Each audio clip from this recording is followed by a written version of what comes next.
My wife came back after 2 weeks away with her ex. She called it closure. I didn't challenge her, didn't change my tone. While clearing the table, I asked one simple question. She froze halfway through, standing up, didn't look at me, didn't sit back down, just reached for her phone with shaking hands. I'm 37, and I thought I knew my wife. We'd been married for 9 years, met in our late 20s, dated for 2 years before getting married, built what I thought was a solid life together. She worked in marketing, I had my own career, we had a house, a dog, routines that felt comfortable. No kids yet, but we'd been talking about it. About 3 months ago, her ex contacted her. The ex. The one she dated for 4 years before me. The one she said was her first real love. The one whose name still occasionally came up in stories about her 20s. He'd reached out through social media, said he was going through a divorce, wanted to reconnect with old friends. Innocent enough, or so she presented it. She asked if I minded if she grabbed coffee with him. Just coffee. Just catching up. I said fine, because what else was I supposed to say? If I'd said no, I'd be the controlling husband. So I said yes, and tried not to think about it. One coffee turned into regular texts. I'd see her smiling at her phone in ways she hadn't smiled at me in months. When I asked about it, she'd say they were just talking, old memories, nothing serious. Then came the request that changed everything. He's really struggling with the divorce, she said one night while we were getting ready for bed. He asked if I'd be willing to spend some time with him, help him process things. He doesn't have anyone else. Spend time with him how? He wants to take a trip, the place we used to go when we were dating. He thinks it would help him find closure. I stopped brushing my teeth. A trip. Just a weekend, maybe a week. He needs support. And he wants his ex-girlfriend to provide that support while he's going through a divorce? It's not like that. What's it like then? It's closure. For both of us. We never really ended things properly. It just fizzled out. He thinks if we can revisit that place, have some real conversations, we can both move forward.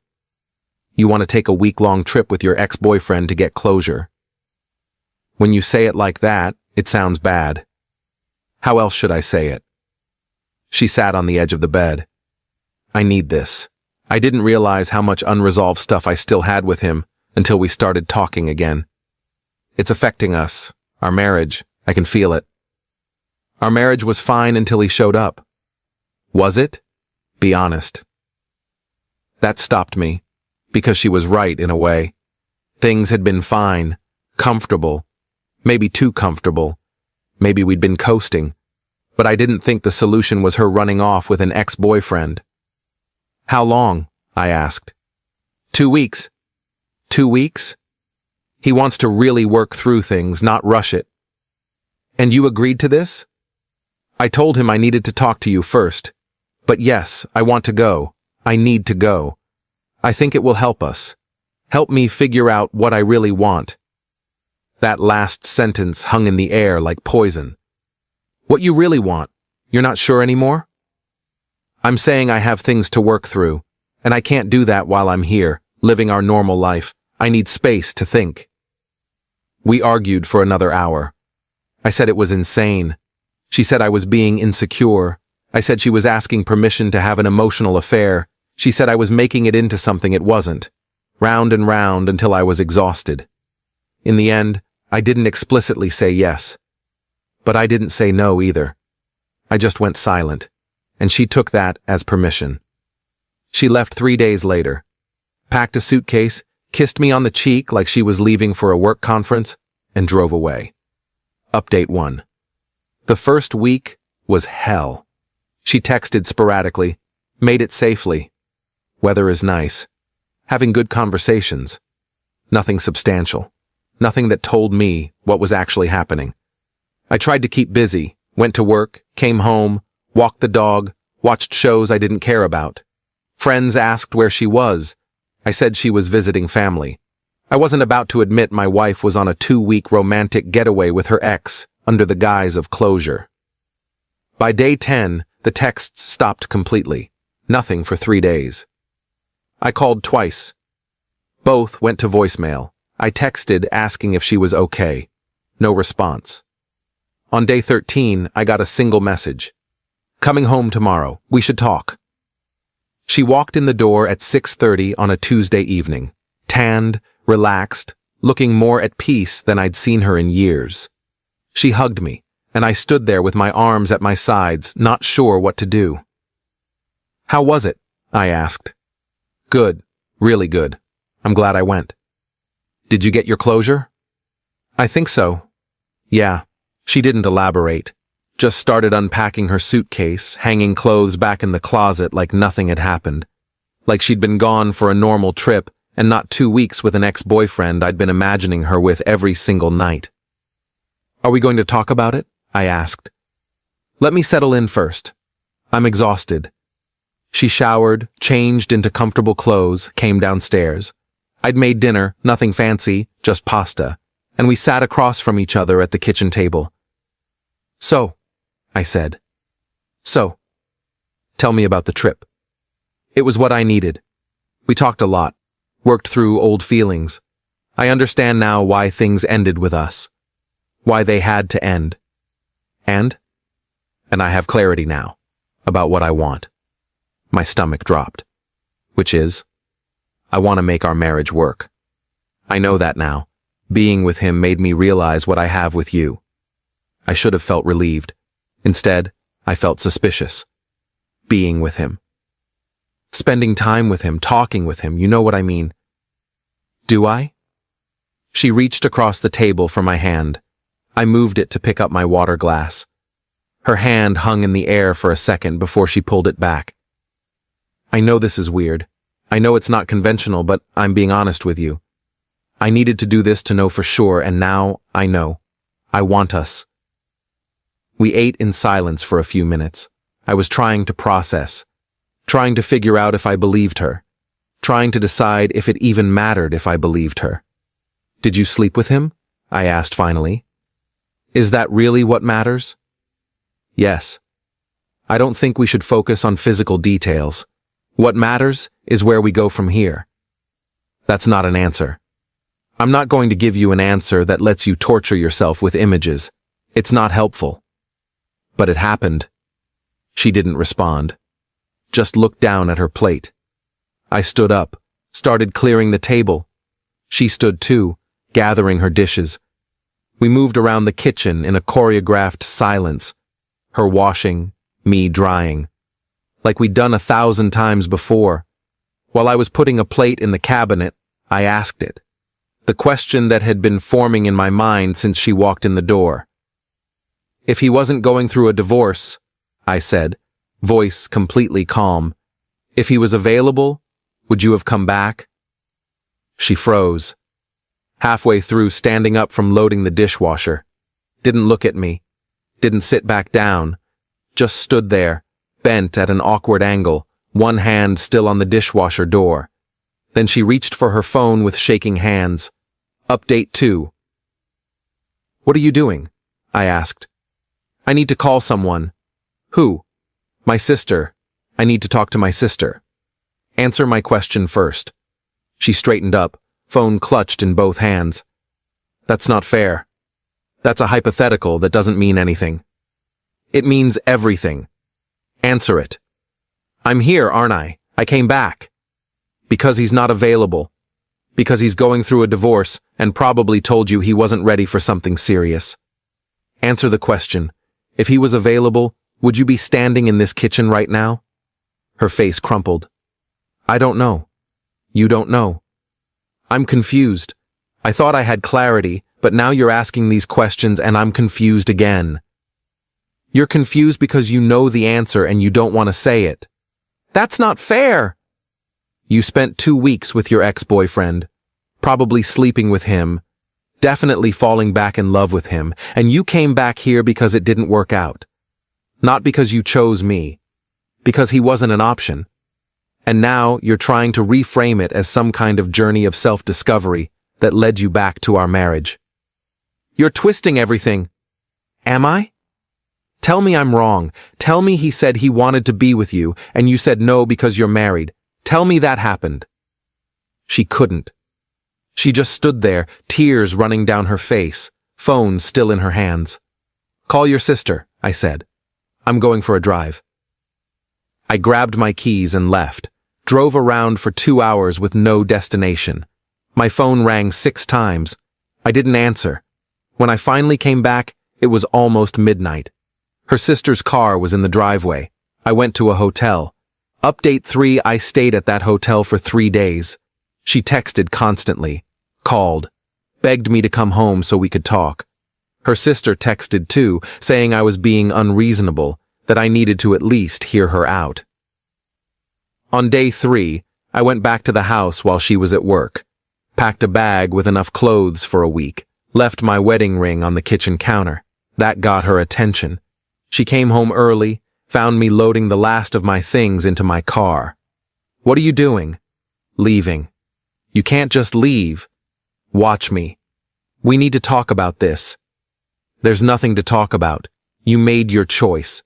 You're just upset it didn't work out the way you wanted." "That's not true." "Then tell me what is true. Tell me exactly what happened on that trip." She looked at me, mouth opening and closing, trying to find words that would make this okay. There weren't any. "We were together," she said finally. "Not the whole time. But yes, we were together. And I thought maybe we could try again. But he said he wasn't ready. He said he needed time to process his divorce, to figure out what he wanted.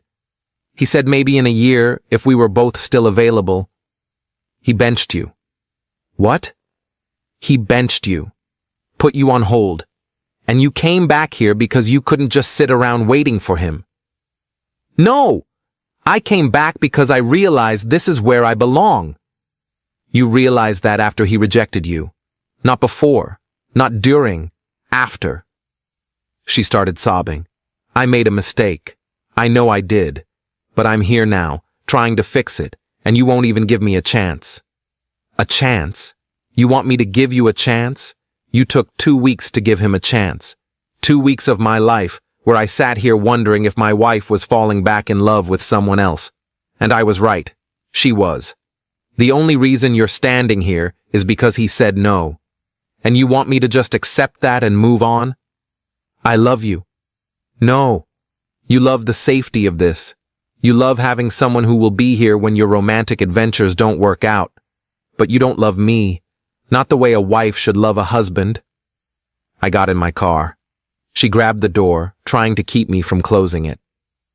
"Please don't do this. Please. We can go to counseling. We can work through this." "Let go of the door." "I won't. I won't let you leave like this." "You let yourself leave for 2 weeks. I can leave for however long I want." I pulled the door closed, started the engine. She stood in the driveway crying as I drove away. Update 4. I stayed with a friend for a week. My phone never stopped. Her texts evolved from apologetic to angry to desperate. Her sister called, her mother called, even her father called, telling me I was throwing away a good marriage over a mistake. A mistake. Like she'd forgotten to pick up milk, not had a 2-week affair with her ex. On day 8, I finally called a lawyer, just to understand my options. The lawyer was straightforward. It would be messy, but doable. We'd been married 9 years, had joint assets, a house. It would take time, but it could be done. I didn't file immediately. I just sat with the information, tried to figure out what I actually wanted. Did I want to divorce her? Part of me did. The part that felt betrayed, humiliated, replaced. But another part, the part that remembered 9 years of mostly good times, that part hesitated. On day 12, she showed up at my friend's place. I don't know how she found me, but she did. "We need to talk," she said when I opened the door. "I don't think we do."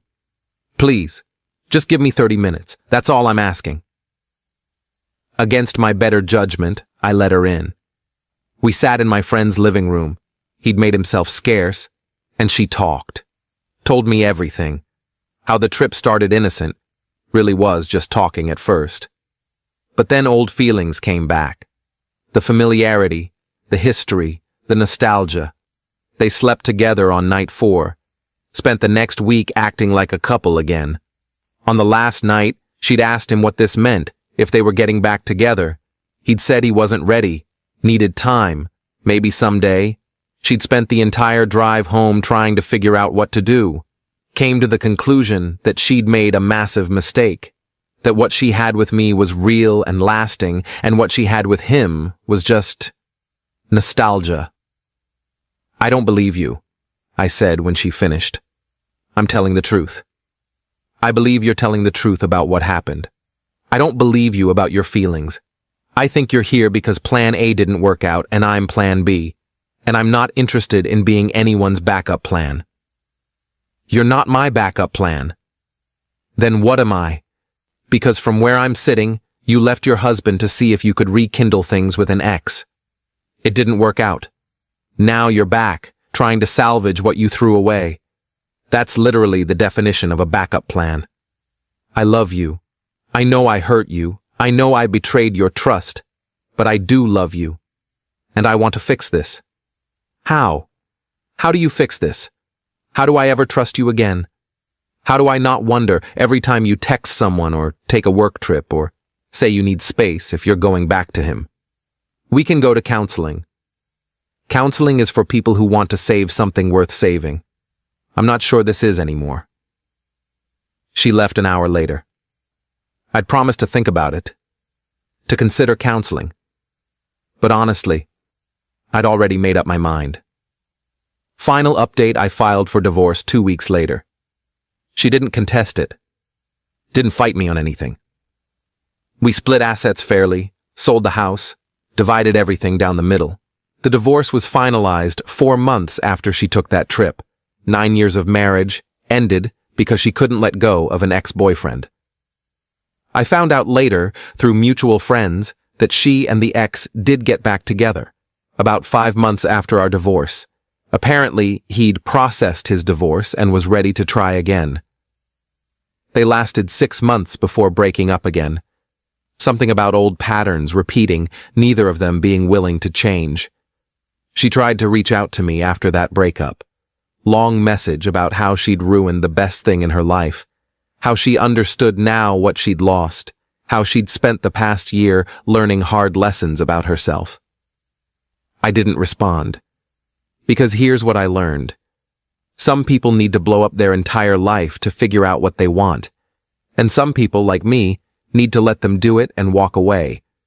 Could I have fought for the marriage? Gone to counseling? Tried to work through the betrayal? Maybe. But I asked myself that question while clearing the table, and her reaction told me everything I needed to know. She froze because she knew the truth. If he'd been available, if he'd said yes, she wouldn't have come back.